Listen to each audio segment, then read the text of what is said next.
Olá, muito boa noite. Seja bem-vinda e bem-vindo ao Cenário Econômico pela TV Brasil, direto aqui dos estúdios da B3, no centro da cidade de São Paulo, com emissoras públicas de todo o país. Vamos então aos destaques de hoje, segunda-feira. O Ibovespa se recuperou. Na semana passada teve dias seguidos de queda e hoje a boa notícia veio de lá de fora. O mercado está otimista com a possibilidade de uma primeira etapa de um acordo comercial entre Estados Unidos e China. A possibilidade é de que essa primeira etapa seja concluída agora na quarta-feira e isso animou o mercado. Portanto, o Ibovespa fechou aí acima dos 117 mil pontos, recuperando as perdas que teve nos últimos dias. O dólar, ao contrário, seguiu em alta, mas o boletim Focus do Banco Central, divulgado hoje, os analistas avaliam que para 2020 o dólar deve ceder e a inflação também, apesar de ter fechado a inflação pouquinho acima do centro da meta no ano passado. A gente vai falar também sobre a redução de preços que a Petrobras anunciou a partir de amanhã na refinaria, tanto para gasolina quanto óleo diesel, agora que Irã e Estados Unidos tiveram aí um recuo nas tensões. A análise da Petrobras é de que o petróleo novamente voltou para um patamar de estabilidade. Couro Moda começa aqui em São Paulo e há otimismo. O setor está otimista para esse ano. Você confere os detalhes, vai saber por quê. E na entrevista do dia, investidor anjo. Você sabe o que é? Você é um investidor anjo, por exemplo?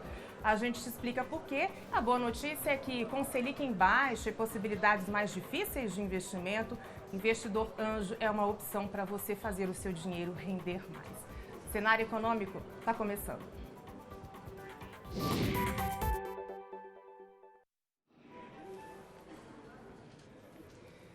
A gente começa a edição de hoje falando sobre as estimativas do mercado financeiro, o boletim Focus do Banco Central. Você sabe, analistas de 100 instituições financeiras são ouvidos semanalmente e então a gente vai agora para essas projeções.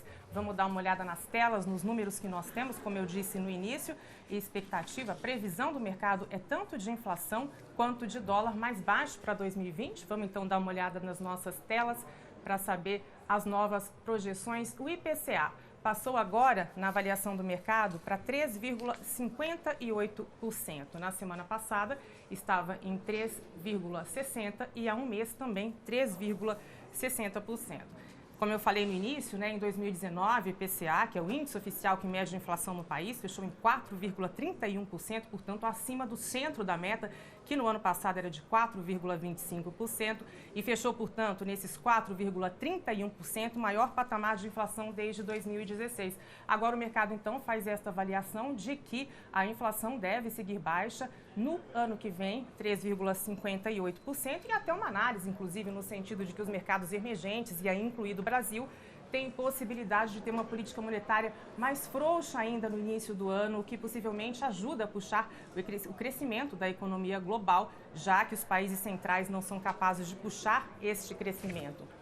PIB ficou mantido, previsão de crescimento em 2,30%, a mesma da semana passada, e no mês anterior era um pouquinho mais baixa, 2,25%, e o câmbio, que também é uma novidade junto com a inflação, o mercado agora prevê um dólar a R$ 4,04 para o fim de 2020. Há uma semana era 4,09, um pouquinho mais alto. A gente tem também dados da produção industrial, previsão do mercado para a produção industrial, que foi revisada para 2,10% de crescimento. Há uma semana era 2,19% e há um mês 2,02%. Claro, mantendo essa linha de que o crescimento está vindo por outros setores da economia. A gente tem um dado hoje também divulgado pelo IPEA que diz respeito ao investimento e corrobora essa tese de que a produção industrial ainda está difícil de retomar o crescimento. E Selic, previsão é de manutenção da taxa básica da economia em 4,5%, conforme está hoje, isso de acordo com os analistas ouvidos pelo Banco Central. Agora eu vou até a redação aqui de São Paulo conversar com a repórter Priscila Kersh, porque começa aqui em São Paulo a Couro Moda 2020. E Priscila, o setor está otimista quanto aos investimentos, quanto às vendas este ano. Boa noite para você, bem-vinda. Oi, Vanessa, obrigada. Boa noite para você, boa noite a todos. A Feira Couro Moda é o primeiro grande evento do ano no setor de calçados e acessórios, acontece aqui em São Paulo. O balanço de 2019 só vai ser fechado em abril, mas a estimativa é de que tenham sido produzidos 950 milhões de pares de calçados no ano passado, um resultado considerado razoável pelos organizadores. A expectativa para este ano é melhor, de crescimento de 2 a 2,5% na produção. O Brasil é o quarto maior produtor de calçados do mundo, atrás da China, Índia e Vietnã. Este ano, a feira ocorre em parceria com a Feira do Setor de Confecções, a Pret-à-Porter.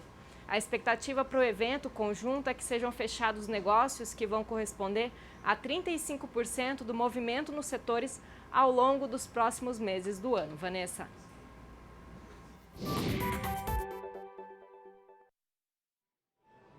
Obrigada, Priscila. A verdade é que, pelo menos em termos de atratividade, no que se refere à moda, nós temos, o Brasil tem uma produção de calçados e bolsas muito atrativa. Tem toda essa questão de câmbio, a questão da matéria-prima, mas, enfim, em termos de beleza, no que se refere ao alinhamento com a moda, a gente tem uma produção muito boa e que merece, sim, crescer e ganhar cada vez mais espaço. Agora a gente segue lá para o Rio de Janeiro para conversar com a Flávia Grossi, porque, Flávia, a Petrobras anunciou queda no preço da gasolina e no diesel nas refinarias. Vale a partir de amanhã, não é isso? E a gasolina já vinha há bastante tempo sem sofrer aí qualquer ajuste pela Petrobras, né, Flávia? Boa noite. Exatamente, Vanessa, boa noite para você e para todos que nos assistem. A redução será de 3%, tanto no diesel quanto na gasolina. Os novos valores entram em vigor a partir de amanhã nas refinarias de todo o país. Segundo especialistas, a queda foi puxada principalmente pela redução do preço do petróleo no mercado internacional, com o recuo aí das tensões entre Estados Unidos e Irã. Outra contribuição foi a queda do dólar. A gente lembra que o último reajuste da gasolina pela Petrobras foi no dia 1º de dezembro do ano passado e do diesel no dia 21 de dezembro. O anúncio não significa que a redução vai ser sentida imediatamente pelo consumidor. O preço nas bombas, Vanessa, depende ainda de outros fatores, como a carga tributária, o custo do etanol obrigatório, que é misturado na gasolina, e o lucro dos donos dos postos. Desde 2016, a Petrobras segue uma política de preços que acompanha a valorização do dólar e a cotação do petróleo no mercado internacional. Vanessa.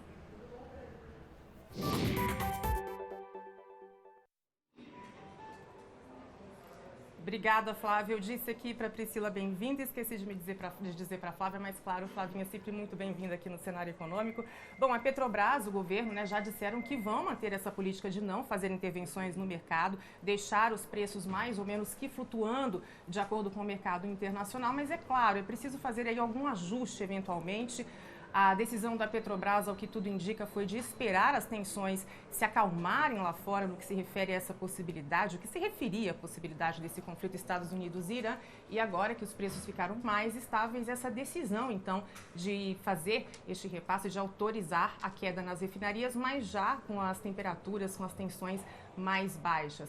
Essa decisão, como a Flavinha disse, demora para chegar nas bombas ou pode até não chegar, mas respeita essa política, essa nova política da Petrobras de acompanhar a variação de preços no mercado externo. Desde o dia 1º de dezembro, que a gasolina não sofria variações. E a gente sabe que essa tensão entre Irã e Estados Unidos tem impacto no petróleo, claro, porque a região do Oriente Médio em que o país está situado é uma região onde há outros produtores de petróleo, mas o fiel da balança, o grande produtor de petróleo que faz com que o preço internacional do petróleo sofra alterações maiores é a Arábia Saudita e não o Irã. Então, por isso também que a gente viu essa variação de preços no petróleo abrupta, mas nem tão alta e nem por tanto tempo. Por isso que a gente consegue ver agora essa estabilidade. Agora eu sigo para Brasília porque a Aline Bastos tem informações a respeito de uma decisão do governo. A União vai leiloar imóveis lá em Brasília e com isso vai conseguir mais dinheiro em caixa. Aline?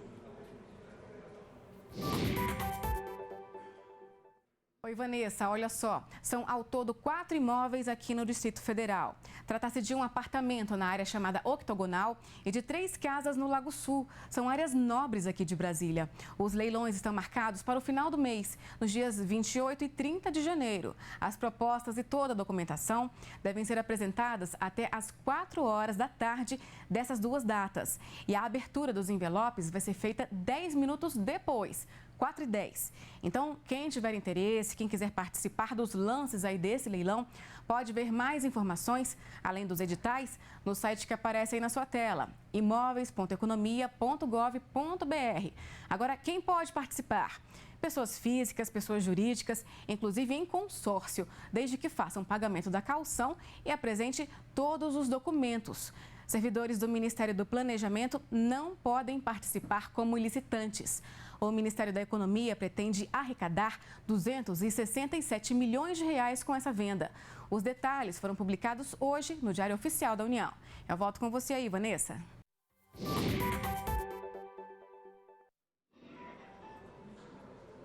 Obrigada, Aline. A gente vai falar agora sobre um dado do IPEA, o Instituto de Pesquisas Econômicas Aplicadas, de que houve uma queda nos investimentos em novembro em relação a outubro do ano passado e, neste caso, já seria a segunda queda seguida mensal neste indicador.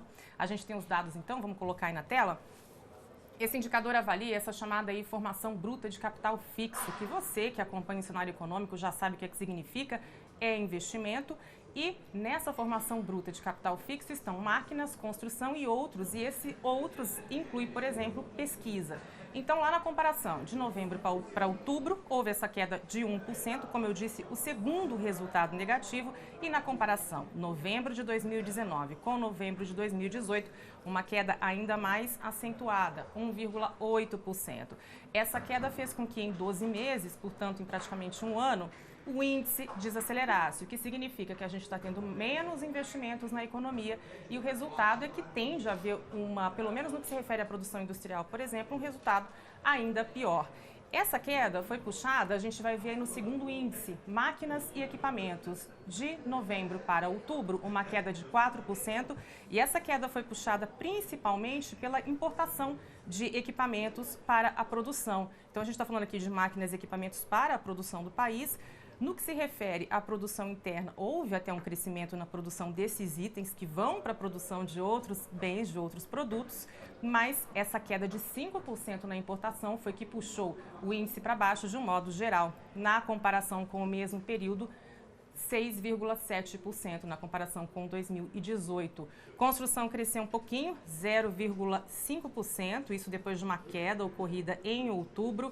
E esse é o melhor resultado desde julho de 2014, o primeiro crescimento em construção civil desde 2014, melhor resultado, crescimento em 12 meses, em linha aí com o que a gente tem visto, né, de uma retomada no setor da construção civil.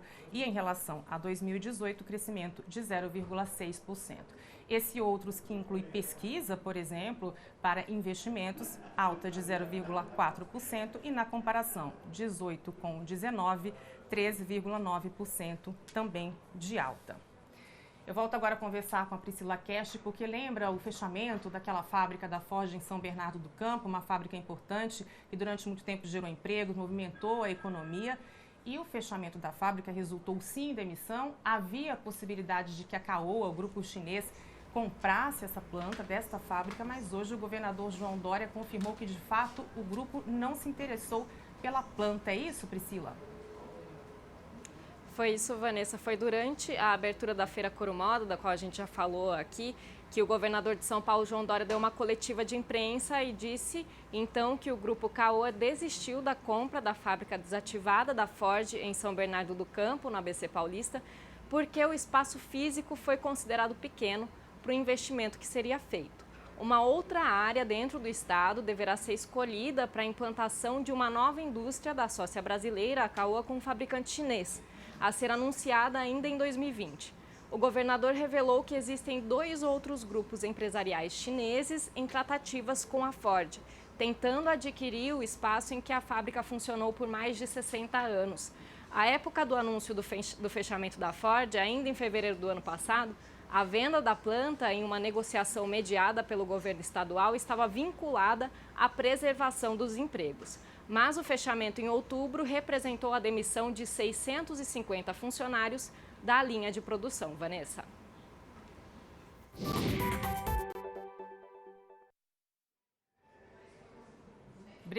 Obrigada, Priscila. Bom, então se tem essa possibilidade de a Caoa ficar com outro espaço ainda no estado de São Paulo e 2 grupos chineses cujos nomes o governador preferiu não dizer, claro, para não gerar toda uma expectativa e não atrapalhar a negociação, então teríamos mais 2 novas plantas em São Paulo. A gente sabe que esse setor automotivo ele está cada vez mais reduzido, cada vez menos intensivo em mão de obra, mas de todo modo fica aí sim uma boa expectativa de que haja uma nova geração de postos de trabalho, que a gente sabe que é o que mais importa, porque gerando emprego, as pessoas consomem, gera renda e ativa todo aquele ciclo da economia.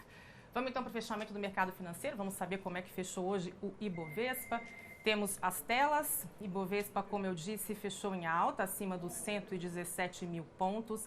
Na máxima do dia chegou, acho que ele está trocado, na máxima do dia chegou a 117.295 pontos, na mínima 115.518 e acabou com alta de 1,42% aos 117.138 pontos. Ainda pode haver ajustes aí neste número, mas o patamar é esse e volto a dizer, por conta desse otimismo do mercado em relação a esta possibilidade de a primeira fase de um acordo comercial entre China e Estados Unidos colocar fim a esta guerra comercial. Há de fato uma expectativa nesse sentido, de que seja possível colocar fim a essa guerra. Como é que fica mais ou menos os termos deste acordo agora? O primeiro-ministro chinês está indo aos Estados Unidos. Até quarta-feira a expectativa é de que esse acordo então esteja aí azeitado e mais ou menos concluída a primeira fase do acordo.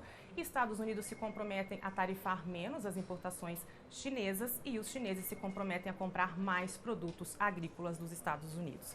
Vamos para o dólar ou para as ações? Vamos lá, temos as telas. Ações primeiro. Tudo em alta, com exceção da Petrobras, queda de 0,10%. Itaú, alta de 1,45%. Vale, 3,86%. Essa valorização da Vale, resultado do anúncio de que a Vale pretende comprar parte de uma companhia energética ligada à CEMIG, a Aliança Energia, e com isso, valorização nas ações da Vale. Bradesco, 1,02%, B3, 0,20%. Vamos ao dólar, que hoje se descolou, né, sentido contrário ao da Bolsa, fechou em alta também de 1,18% a R$ 4,14. A gente segue agora para um rápido intervalo. Na volta, vamos falar dos investidores anjo. Fique com a gente. Já estamos de volta com o cenário econômico para falar sobre essa figura do investidor anjo. Você sabe o que é que significa essa figura? Para entender então melhor as possibilidades.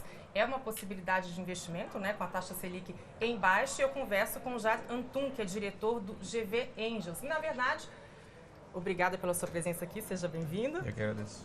Este grupo específico, né, do qual você dirige, é um grupo em que ex-alunos da Fundação Getúlio Vargas fazem investimentos como anjos. Mas é possível fazer investimentos como investidor anjo sem ser aluno especificamente da Fundação Getúlio Vargas. Vamos começar do começo, então. O que é um investidor anjo? A gente, basicamente, aloca capital em empresas de risco. No nosso caso específico, empresas digitais, então, que estão ligadas à internet. E a gente investe para que a empresa consiga tracionar, crescer e se valorizar mais. Então, no caso de vocês, por exemplo, a gente já vai falar de você como investidor, mas o que vocês fazem é estimular empresas que estão começando. Com isso, essas empresas têm capital para investir. Claro, isso movimenta a economia. Exato. O empreendedor, ele tem ideia, ele tem, às vezes, o time já formado e ele precisa do capital para tirar essa ideia do papel e colocar ela em prática. A gente entra com a parte do capital, a gente entra com a parte do que a gente chama de smart money, então a gente ajuda também, a gente aconselha, a gente ajuda ele com questões estratégicas do negócio, para que ele se preocupe mais com a execução e não muito com o lado financeiro no início. E, em geral, essas empresas são as chamadas startups, né? Exato. Agora, a gente ouve falar muito disso e, de fato, essas empresas, elas são promissoras? Quais são os números? Vocês já investiram? E se souber administrar como vocês fazem, se as ideias forem boas, é possível crescer ainda que num cenário de recuperação e de crise econômica? Desde que a gente começou a investir, a gente já aportou mais de 5 milhões de reais. O GVend já aportou mais de 5 milhões de reais nas startups investidas. Só esse ano a gente quer fazer 6 milhões de reais em aporte. são promissoras, claro, mas é bom também deixar muito claro que é um investimento de risco. Então, eu trato como uma diversificação do meu portfólio pessoal e todos os nossos investidores a gente orienta para que faça a mesma coisa, para não colocar todo o dinheiro nesse tipo de investimento, porque é claro, ele é bem arriscado. A gente tem aqui números de que no ano passado houve investimento de 979, quase 980 milhões de reais nesse setor, expectativa de crescimento na verdade, isso foi 2018 e crescimento de 5% no fechamento de 2019. Esses dados devem se confirmar? Acho que sim. Embora a gente comece a ouvir casos de investimentos que não tenham dado certo, a gente ainda trata esses investimentos com outliers. A gente ainda acha que startups, tecnologia tem muito futuro, tem muito retorno ainda para trazer para os negócios. Você especificamente faz investimentos de maior risco, né, porque tem uma carteira variada, mas uma pessoa como eu, pessoa que esteja nos assistindo, que tem um capital e quer investir, quer se tornar um investidor anjo, dá para fazer? É seguro? Qual que é o caminho? O nosso grupo, o GVengeance, ele se juntou a partir de um ponto comum, que somos todos ex-alunos. Então a gente tem já esse ponto comum de ser ex-aluno, de se conhecer pela fundação. O que eu sugiro é encontrar dentro do meio profissional que você atua, ou eventualmente do meio pessoal, amigos, criar um grupo, ou se juntar, se filiar a um grupo e a partir daí buscar as oportunidades. Ir atrás das startups, onde elas estão, quem são, para poder chegar a aportar o capital. E já existem grupos que fazem isso hoje com segurança? Existem vários grupos. Existem grupos de outras escolas, existem grupos de nicho, então empresas que só atuam investindo em Construtech, que a gente chama, que é o pessoal da construção. Então, muitas vezes juntam-se lá a turma de médicos e de pessoas ligadas à saúde. Então, eles gostam de investir naquele ramo que eles conhecem. Então, se você é um médico, quer ser investidor anjo, às vezes é mais fácil para você avaliar uma oportunidade dentro do segmento. E tem startup para todo gosto, então, como você está falando. Hoje o que mais tem startup surgindo. Tem uma tendência, sim? Tem as que devem gerar mais retorno? Não, eu não consigo traçar uma tendência, sabe? De dizer, esse segmento... Ano passado, que a gente viu bastante, pelo menos que eu acompanhei de perto, o crescimento foi as de real estate tech, né? De mercado imobiliário. Então, algumas se destacaram muito. E parece que o setor tinha ficado um pouco para trás. Então, as fintechs, elas não saem de moda, porque estão sempre aí, né? As fintechs vieram para ficar. Fintechs são aquelas, né, que cuidam como se fossem uns bancos, né, virtuais. Exato. Eles não odeiam que se chama de banco, inclusive. Vieram para ficar. Vieram para ficar, com certeza. Essas não saem de moda, mas tem vários segmentos. Eu não consigo traçar dizer, esse segmento é o que vai dar certo, mas... Perfeito. Para quem no sentido contrário, né, tem uma startup e gostaria de receber esses investimentos anjo, o que é que a pessoa pode fazer, como que ela faz para mostrar e alavancar o negócio dela? No nosso caso específico, entra em gvangels.com.br, lá tem uma aba específica para startups, e aí tem o passo a passo, tudo online, tudo como tem que ser, né, para esse mundo, tudo já passo a passo certinho, se cadastra, a gente avalia e bimestralmente a gente junta os nossos mais 100 investidores no auditório, e aí as startups escolhidas, a gente seleciona 4 startups e a gente faz um fórum de investimento. Então, a cada 2 meses, a gente faz um fórum de investimento com os nossos investidores. E as startups selecionadas se apresentam e ali a gente delibera para ver se prossegue ou não com o investimento. E por que chama investidor anjo? Olha, dá para ter uma ideia? Eu posso dizer que é tanto risco que a gente toma nessa fase de aporte de capital, né? É tão inicial a ideia, muitas vezes a empresa nem faturando está, então é literalmente uma ideia, um rascunho num PowerPoint, que a gente ajuda, obviamente visando o lucro, mas a gente investe esperando perder tudo. Daí o anjo. Exato. A gente investe não esperando perder tudo, mas ciente que podemos perder tudo. Assume-se o risco, né? Assume-se o risco, exatamente. E quer dizer, esse tipo de investimento, ele veio com a internet, né, com o avanço da internet, com a velocidade da internet, e veio para ficar. As startups, esse tipo de negócio, é um negócio do futuro e do presente? Sem dúvida. A gente fala muito hoje do mercado de trabalho futuro, como é que vai ser, das pessoas dos eventuais empregos que não vão deixar de existir.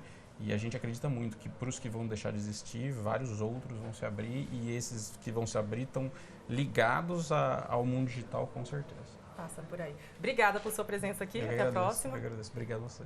Cenário Econômico fica por aqui. A gente volta amanhã. Uma boa noite para você. Até lá.